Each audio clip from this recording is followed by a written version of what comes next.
Buckle up! President Biden just dropped some major news at the NAACP convention.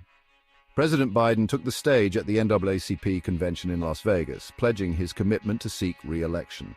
He didn't shy away from criticizing former President Trump, highlighting issues from the economy to Trump's past remarks about Black Americans.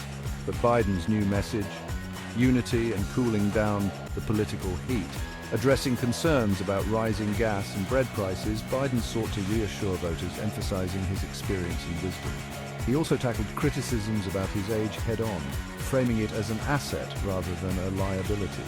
In a strategic pivot, Biden adopted a less confrontational tone following an assassination attempt on Trump, contrasting his calm leadership style with Trump's.